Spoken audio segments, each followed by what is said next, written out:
एक शायर ने बड़ी अच्छी बात कही इश्क के बारे में, लेकिन यहाँ अप्लाई होती है। उसने कहा, वो नहीं मेरा सही, उससे मोहब्बत है तो है।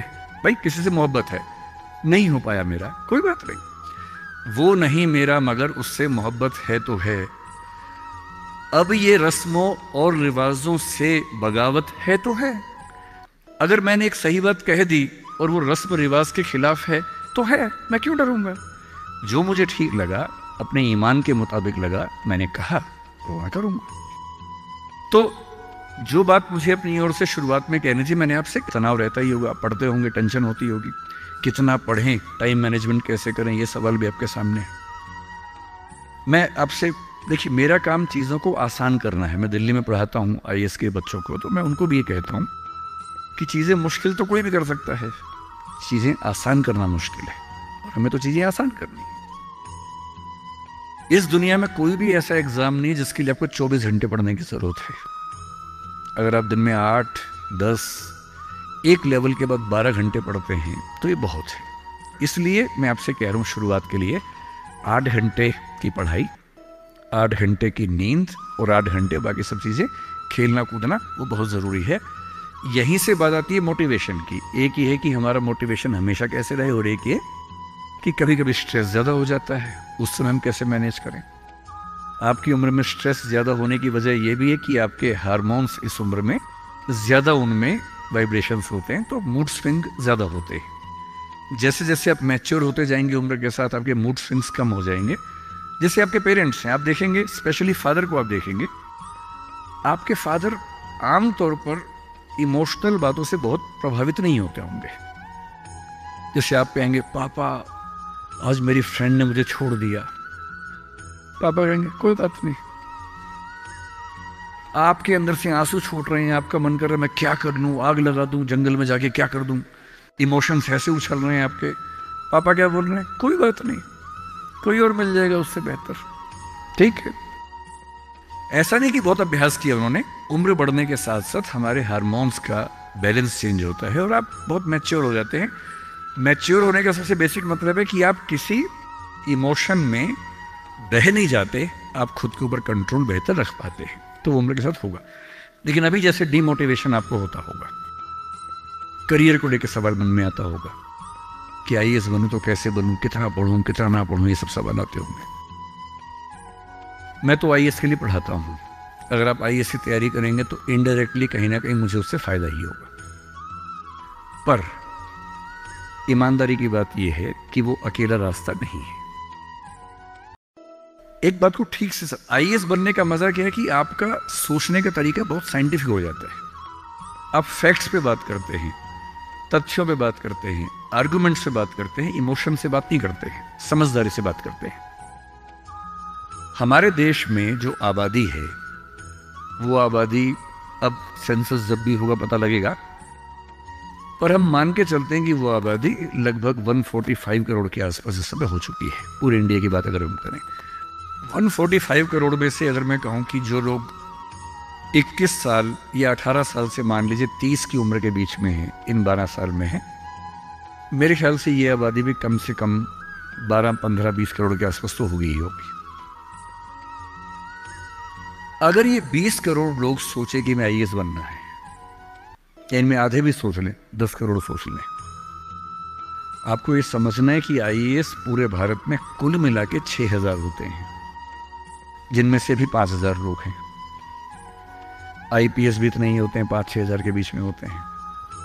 अगर 10 करोड़ लोग सपना देखेंगे उन नौकरियों का, अगर मैं सारी सिविल सर्विसेज मिला लूं, सेंटर की, स्टेट की, सब मिला लूं, तो सेंटर की कुल 20 सर्विसेज मान लीजिए, सबका कार्डर अगर हम 5000 भी एवरेज रखें तो 1 लाख लोग होंगे।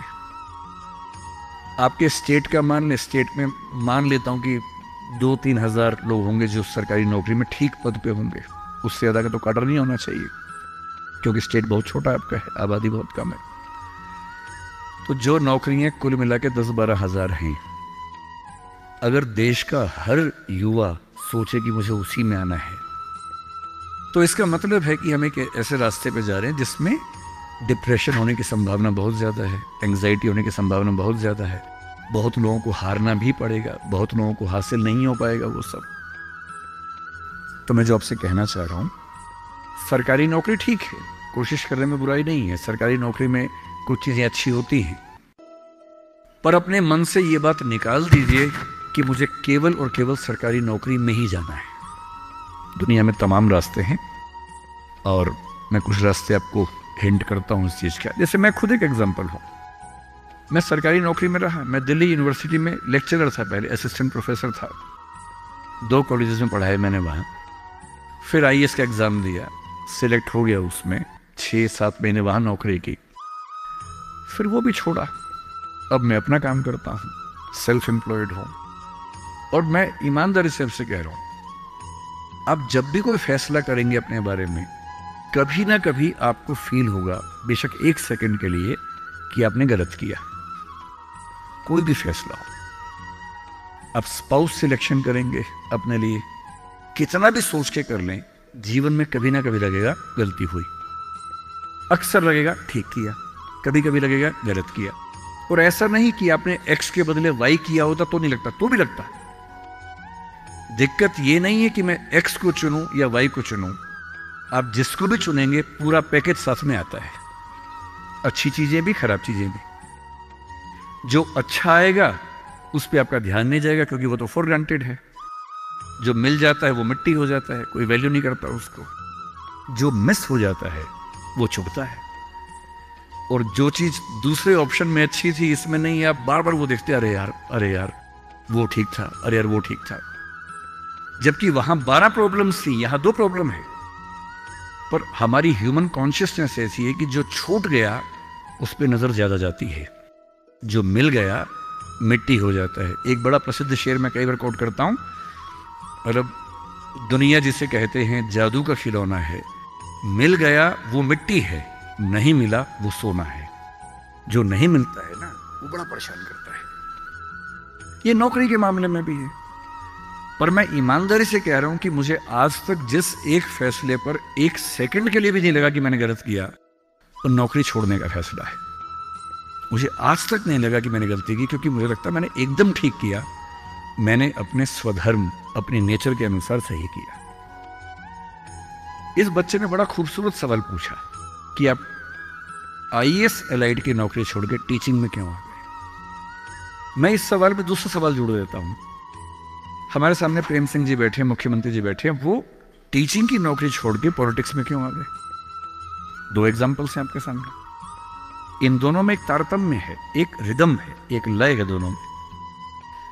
वो टीचर बने, उनको फील हुआ कि उनका स्वधर्म टीचिंग से ज्यादा कुछ और है। मैं आईएएस एलाइड में आया, मुझे लगा कि मेरा स्वधर्म इससे ज्यादा टीचिंग में है। स्वधर्म क्या होता है? आपने गीता पुस्तक का जिक्र सुना होगा, उसमें श्री कृष्ण ने स्वधर्म का जिक्र किया है। यहाँ बहुत सारे बच्चे बौद्ध समाज से होंगे, महात्मा बुद्ध ने भी इस बात पर खूब जोर दिया है। सारे धर्मों, सारे दर्शनों का जो सार है वो ये है, हर व्यक्ति हर काम के लिए फिट नहीं होता है।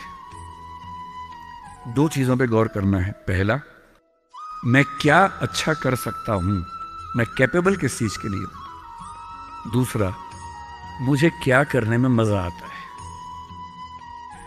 और जहां इन दोनों का इक्विलिब्रियम हो, जहां ये दोनों बातें मिल जाएं, वो आपका स्वधर्म है।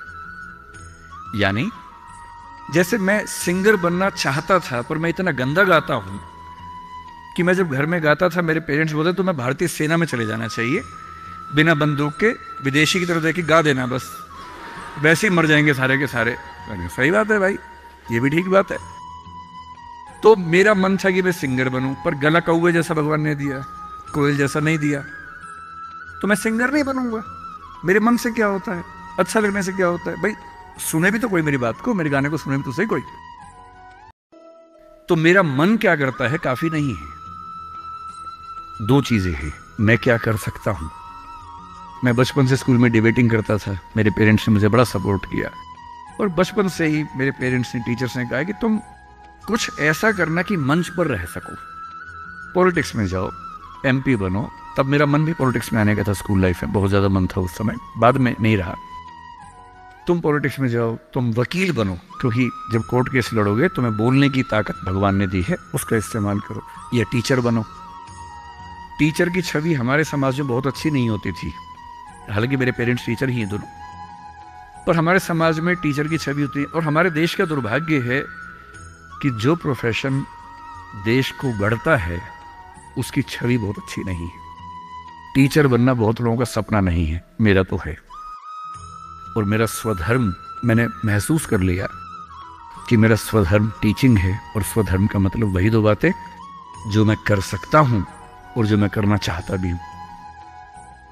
आपके मुख्यमंत्री जी अच्छे टीचर रहे होंगे, पर उनको बार बार मन में आता होगा कि मैं जनता के बीच जाकर उनके साथ काम करके क्यों ना कुछ ऐसा करूं कि पॉलिसी मेकिंग में आऊं।